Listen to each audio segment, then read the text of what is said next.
The Powerhouse. The Powerhouse Gaming PCs here. I haven't had a stroke. This is concept soup. We love to put together some gorgeous PC builds, and today will be no exception. We're going through some parts lists, we're going through some build montage, we're going through the real-life gaming performance, we're going through some benchmark performance as well. You're going to absolutely love your stay here, so pick up your key, head up to your room, we'll see you at dinner. Let's go, baby! So, Powerhouse Gaming PC build. If it's going to be a powerhouse, it better be dang powerful. It's got a 5800X, it's got the 3080 Ti, and it's got gorgeous RGB, it's got amazing airflow, so stop teasing us, concept soup, get into the parts list. Well, guess what, sunshine, I will, but daddy's got to pay the bills, so there's going to be a sponsor spot coming right up, quick 2-minute sponsor spot with a discount code at the end, so, you know, there's something in it for you as well. And then we'll be back with the parts list after that, so see you there, baby! This video is brought to you in partnership with JCPC Customs.com, purveyors of fine gaming PCs. But why buy from JCPC Customs? There are 3 pillars to what we do: enthusiast-grade build quality, stunning good looks that you are proud to display, and all at a fair price. But how do you get your hands on one? Well, we've got 3 methods. We have the ready-to-go PC section. These are PCs that are already built, ready to ship out with optimized specifications, so excellent for the most fuss-free experience. For those that want to spec out themselves, you can use our Configurator listing, and this is where you can choose some lists of parts that we have available to us. But for the most granular experience, the truly custom experience, you can use our custom spec service, and this is where you fill out our Google form. You can choose every component, even down to the model number, and any other accoutrements that you also want with the PC can be accommodated here. So thank you very much for watching, and head to jcpccustoms.com to learn more. Wait, don't go anywhere just yet. Quick one, I've got a discount code for you for jcpccustoms.com. Use code YTFREE at checkout. You get free shipping on anything on the website. That includes PCs, so that's like a £30 saving right there. Anyway, on with your regularly scheduled content. Okay, so hitting up a parts list now, keeping it snappy. CPU, Ryzen 7 5800X, 8-core, 16-thread CPU. Why do we choose this? Why did you even bother with a 5800X? Why did you choose that? The price has come down, so it's good price. It's very close to what the Ryzen 7s of the last gen were at, and it's blazing fast. This is the gamer's CPU, and I'll tell you why. Because it's 8-core, 16-thread, which gives you decent future-proofing. Not that future-proofing is actually a thing, but you know what I mean. It's got good longevity. It's got really good single-core speed, as good as any of the other Ryzens, if not better. And because it's all on one CCD, it means that you don't have inter-core latency that you might get with other CPUs. So if I was going for a pure gaming box, I would actually take the 5800X over the Ryzen 9 ones actually as a better version, because for gaming you want single core performance. These extra cores aren't doing particularly very much for you except in very extreme circumstances, so that's why I chose that. The cooler we have is the Fractal Lumen S28, so it's a 280mm liquid cooler, which gives you plenty of cooling performance. You're going to need it for this Ryzen 7 because they run pretty hot. And the Fractal Lumen, really, it's a very classy looking cooler. Very soft, diffused RGB, and it's going to look absolutely excellent. The motherboard we have is the MSI B550-A Pro, another absolute classic on the channel. We use this all the time because it's got solid, robust build quality. It's got the fuss-free BIOS that you get with MSI boards, good performance, and it's got great features, and it's got good RGB control as well. So overall, a good board, and it comes in at under £100 at the time of purchase as well, making it a real winner. The memory we have is 32GB, 4 lots of 8, DDR4 3600 CL18, which is going to tie in nicely with the Ryzen CPU at that speed. It's Corsair Vengeance RGB RS. Now, I love this RGB RS version because it's just a classier looking version of their regular RGB Pro, because it's just a nice flat with the indented corners. Looks really good. Beautiful diffused RGB, and it's going to sync up nicely with all our other components as well. The storage we have is 1TB SSD, NVMe type. It's the WD-SN750. Went for the SN750 because it's a premium Gen 3 drive. So you don't need Gen 4 for gaming, at least not yet. It's just too expensive for what you're going to be getting. You don't get any extra FPS. Your games load in pretty much the same amount of time. So go with a nice quality Gen 3 like this and you'll be having happy days. You've got more money to spend on the rest of your system. the mouse and keyboard, something else that's going to make a big difference to your gaming performance. But the SN750 is great, maxes out the Gen 3 speeds, and it also gives you a DRAM buffer, which helps with any potential slowdowns of your SSD as well. The video card is the RTX 3080 Ti 12GB. This is the Gigabyte Gaming OC version. We use a lot of Gigabyte video cards on the channel because not only is the price actually pretty acceptable, I'm saying acceptable, it's not good, but I got this for around 1400 quid, maybe a little bit less. Gigabyte Gaming OCs always have really nice coolers on them as well. Like even with the 3090, it's doing a really good job of keeping it cool. So we're going to have happy days there. 3080 Ti, it's pretty much the smart man's 3090 because it gets you pretty much the same gaming performance as the 3090 without spending the extra 600 odd quid on it. The case we have is the Lian-Li LANCOOL 215, and if any of you know Gamers Nexus, you'll know he loves this case, and so do I, for the same reasons. It's got two huge fans on the front, and that's going to help push loads of air through the case. Lovely mesh, really good size as well. It's going to allow you to put a nice thick 280mm liquid cooler in the top of the case whilst not impeding on your RAM, which is something that you do get with a lot of cases. When you're trying to put 280mm in there, it hits the top of your RAM or hits the top of your VRM heatsink. You're not going to get that in this case, which is excellent. Now, power supply. We need something solid, reliable, not going to let us down, with plenty of wattage. Corsair RM850 is an absolute classic CPU. It's revered as an excellent PSU because it is. It's really good. It's got great ripple suppression, great build quality. They're just not going to let you down. And Corsair's warranty, actually, from what I've used it, is good. They do replace the unit if it goes faulty, and with all the protections on board, even if it does go wrong, it's unlikely to take any other parts with it. Wi-Fi, we're using an AX200 chip.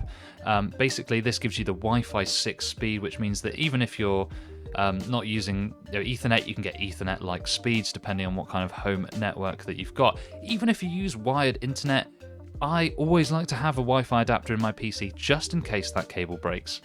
Now, our custom sleeve cabling is next, and this is going to really complete the look. It's going to make it look absolutely gorgeous, that modded, combed look. I think it's going to look absolutely blooming gorgeous. And that concludes our parts list. I think we also had maybe an extra 120mm fan in the back as well for a bit of extra RGB, but that's by the by. Let's build this thing. Build montage, then some gaming tests, and then we all get home in time for dinner.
Oh, let's just sit back and admire the beauty that is this system.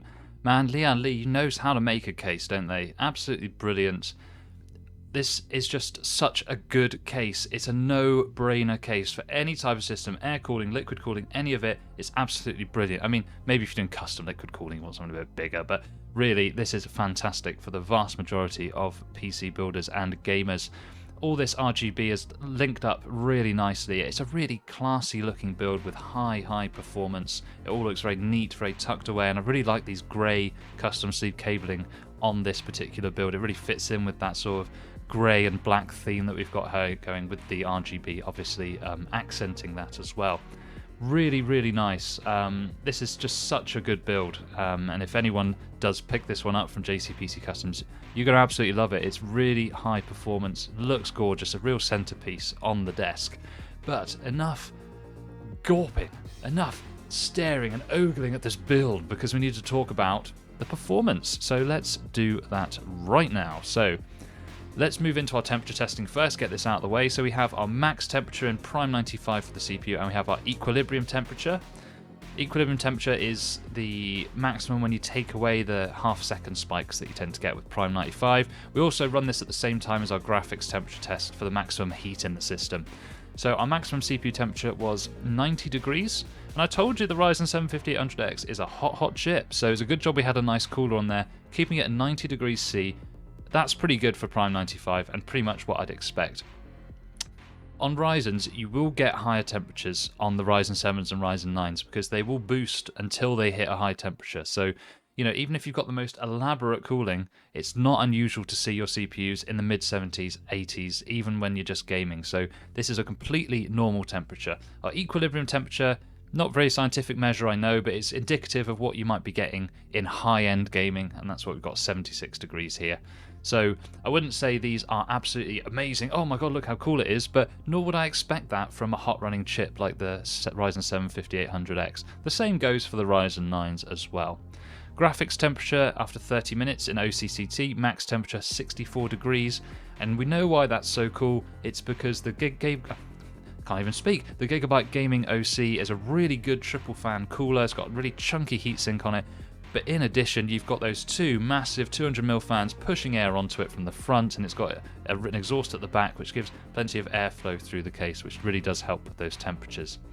Now let's talk about the gaming performance. So in terms of our benchmarky type performance, we'll go with Heaven Benchmark first. So we had an FPS average of 284.9 with a score of 7177. This is putting it right in that top class tier, very close to the RTX 3090. Within, 20 FPS of it actually, which is amazing considering the price difference between those two cards. Shadow of the Tomb Raider running at 1080p, highest preset built-in benchmark. Our average FPS was 192, so this does put it again in that really high-end category. But how about some real-life gaming performance? And you might think I'm a bit of a fool for testing this kind of hardware out in Fortnite and Apex Legends, but you would be surprised what people play on the high-end hardware. And some people just really high-level competitive players that really want solid FPS all the time, so they need good hardware. And you also get that extra headroom that means you could stream your gameplay as well, because the hit on the performance won't affect your gaming too much if you're playing these kind of games. So let's have a look at that. So checking out some Fortnite, this is 1080p, low settings, or epic draw distance. This is competitive settings. People playing this game aren't bothered about fancy graphics because it's Fortnite, guys. People want the maximum performance. They want to play with the best gear that they can at the lowest latency, so that's why we're going for these high FPS numbers. And we've got those high FPS numbers here, 430 average frame rate, which is absolutely bonkers. So there is actually now a use case for those 360Hz monitors that are out there for that extra competitive, extra sharp edge, that extra speed. You're going to get it with this system. Absolutely phenomenal performance. You don't really want to be putting Fortnite on epic quality settings anyway, because it does introduce quite a lot of lag onto the server, so better off sticking with these competitive settings and really reaping the benefits of having low latency. So now let's move on to our next title. So here we are, and our last title is Apex Legends, another really popular BR title.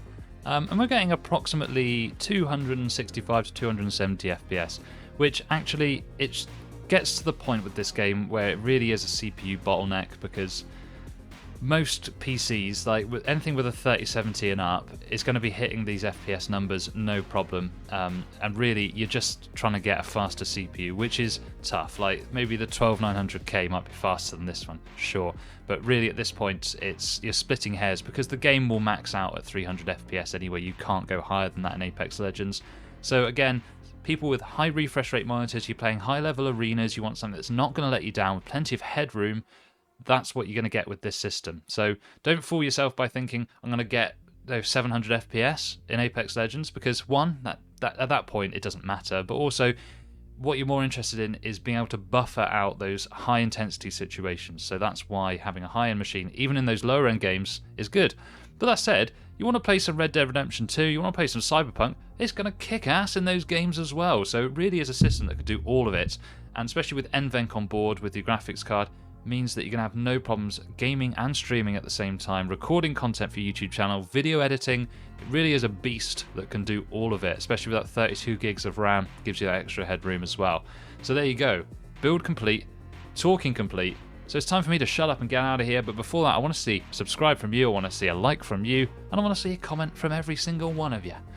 Because you love me. You love me, love me, love me. Anyway, bye bye, and see you in the next video.